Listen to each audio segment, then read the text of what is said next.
Hello everyone, welcome back to GK Today. I'm Palak Khandelwal. Today we are discussing the top MCQ which are related to the banking, economy and finance current affairs of 1st of March 2022. So this series is beneficial for all banking exam aspirant. Okay, so now question number 1.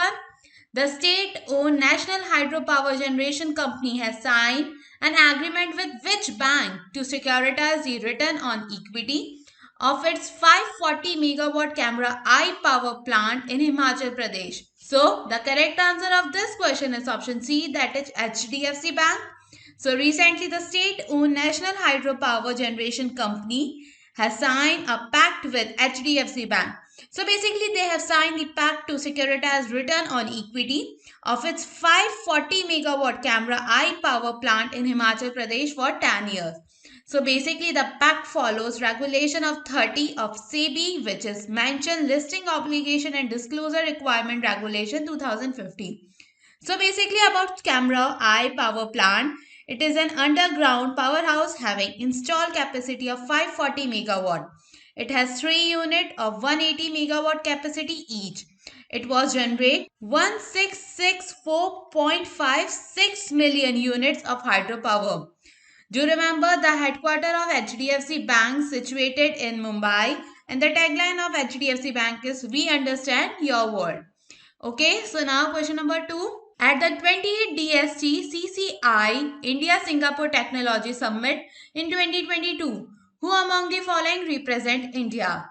So, the correct answer of this question is option D, that is Dr. Jitendra Singh. So, recently the 28th DST-CII Indian Singapore Technology Summit 2022 was held in a virtual manner.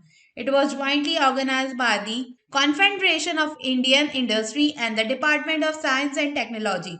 So, the theme of summit is Building Economics for the Future. The meeting was attended by Union Minister, that is Dr. Jitendra Singh. So basically Singapore side was represented by Singaporean Minister of Transport and Minister in charge of Trade.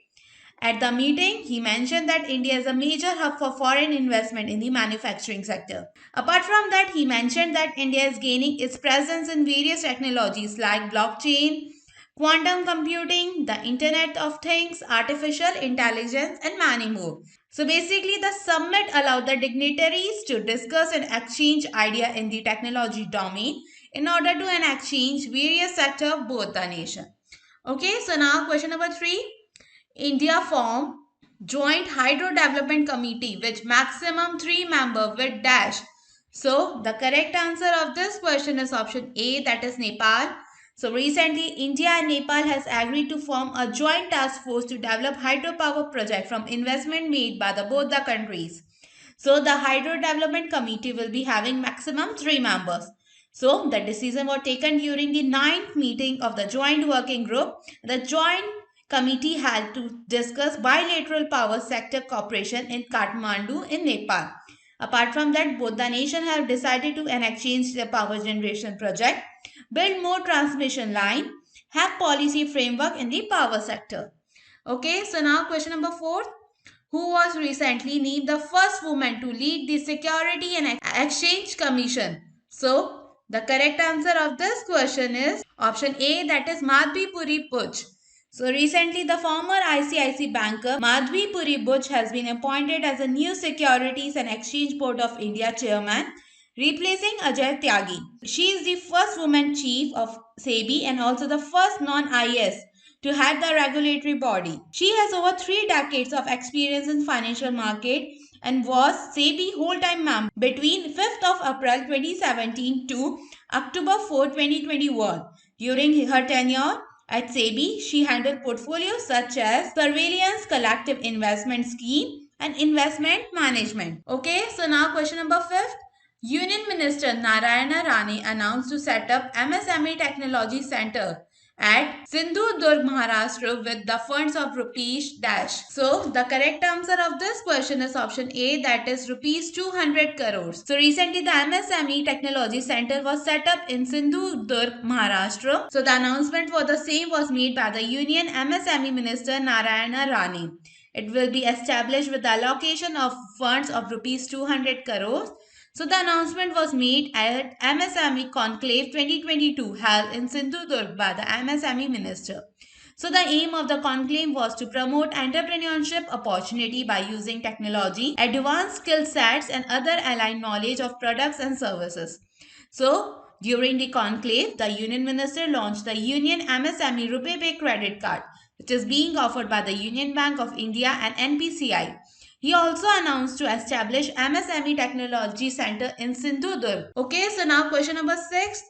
Where was the India's first smart managed EV charging station capable of charging 5 EVs at once? The correct answer of this question is option B, that is Delhi.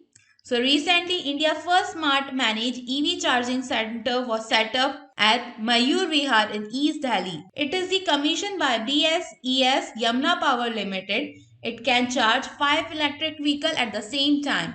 Soon, number of such EV charging stations will set up in South, West, East and Central Delhi. So currently, it is launched as a pilot project. So the funding for the same was granted by the Nordic Innovation.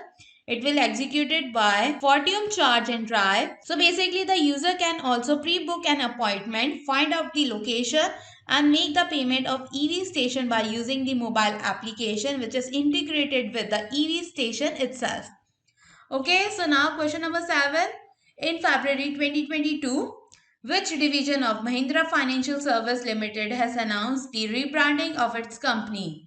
So the correct answer of this question is option A, that is Ideal Finance Limited. So recently the Ideal Finance Limited, which is the subsidiary of Mahindra and Mahindra Financial Services Limited, has rebranded its company as a Mahindra Ideal Finance Limited. So the motto behind rebranding is to make MIFL one of the leading licensed finance firm in Sri Lanka. Okay, so now question number 8. In February 2022, which of the following minister launched the ICMR DHR Policy on Biomedical Innovation and Entrepreneurship? So, the correct answer of this question is option A, that is Mansukh Mandavia. So recently for the medical profession, scientists and technicians in medical, dental and pharma medical institute, the Union Health Minister has launched the ICMR DHR policy on biomedical innovation and entrepreneurship. So by promoting the government India's Make in India, Startup India and Atmanirbhar Bharat initiative, it would assure multidisciplinary collaboration, promote startup culture and establish an innovation lead ecosystem at medical institute across the country. Okay, so now question number 9. Who recently chaired over the 25th meeting of Financial Stability and Development Council? So the correct answer of this question is option A, that is Nirmala Sitharaman. So recently the 25th meeting of the Financial Stability and Development Council was held in Mumbai under the chairmanship of Union Finance Minister, that is Nirmala Sitharaman. So the council deliberated on various mandates of FSDC and the major microfinancial challenges arising in view of global and domestic developments. So the council noted that the government and all regulators need to maintain constant on the financial condition and functioning of important financial institutions, especially considering that it could expose financial vulnerabilities in the medium and long term. Okay, so now last question. The founders, the story of PayPal and the entrepreneurs who shaped Silicon Valley was written by whom?